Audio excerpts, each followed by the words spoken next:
Justice Yahya Afridi chief justice Pakistan मुकर्रर। सदर की मंजूरी के बाद नोटिफिकेशन जारी।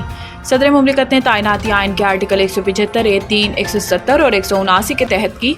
जस्टिस याहिया अफरीदी की तैनाती 26 अक्टूबर से 3 साल के लिए की गई है।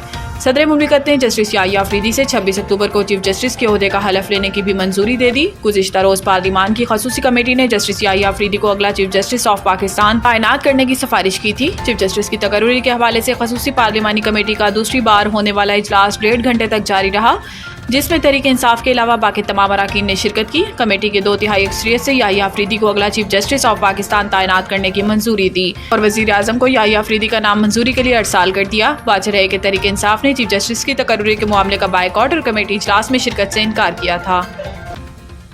पाकिस्तान तहरीक इंसाफ ने मुनहरिफ अरकान को शोकाज नोटिस जारी कर दिए। 26वीं आईनी तरमीम पर हुकूमत की हिमायत के शुबा पर जिन अरकान को शोकाज नोटिस जारी किए गए हैं, इनमें जैन कुरैशी, रियाज फतियाना, मुगदाद अली, असलम घुमन शामिल हैं। तहरीक इंसाफ की जानिब से इन कारकुनों को पार्टी हदायत की खिलाफ वर्जी पर शोकाज नोटिस जारी कर दिए गए। तहरीक इंसाफ के सेक्रेटरी जनरल सलमान अकरम राजा ने कहा था कि जो लोग गायब रहे और अब अचानक वीडियो बयान जारी कर रहे हैं, इनका किरदार मशकूक है, इनसे ज़रूर सवाल करेंगे, एक आध दिन में फैसला करेंगे। इनका कहना था कि जैन कुरैशी ने भी PTI से राब्ता मुनक़ता कर दिया था, इनके मामले को भी ज़रूर तहकीक करेंगे। मुल्क में व्हाट्सएप हैकिंग में इजाफा, 4 माह में 1400 से ज़ायद वाक़यात रिपोर्ट। इस्लामाबाद मुल्क में मैसेजिंग और कॉल एप्लीकेशन व्हाट्सएप की हैकिंग के वाक़यात में तेज़ी से इजाफा हो रहा है।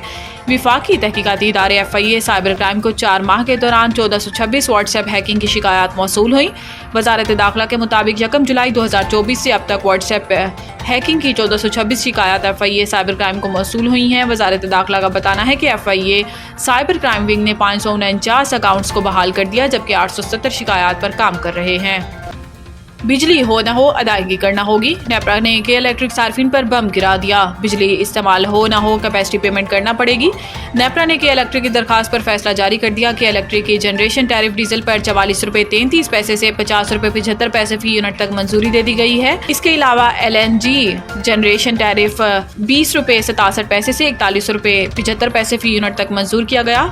फर्नेस ऑयल पर जनरेशन टैरिफ 33 रुपये 31 पैसे से 34 रुपये 64 पैसे फी यूनिट मुकर्रर कर दिया गया है, जबकि गैस पर फी यूनिट जनरेशन टैरिफ 6 रुपये 83 पैसे से 9 रुपये 62 पैसे तक मुकर्रर कर दिया गया। कि इलेक्ट्रिक के मुताबिक अदारा नेपरा की तरफ से जारी करदा मुकम्मल और वसी फैसले का जायजा ले रहा है। कंपनी इस बात को यकीनी बनाने के लिए रेगुलेटरी अथॉरिटी के साथ सरगर्म अमल है कि ये तब्दीलियाँ एक मुस्तहकम पायदार तवानाई की माहौलियाती निज़ाम की तामीर के विजन के मुताबिक हों।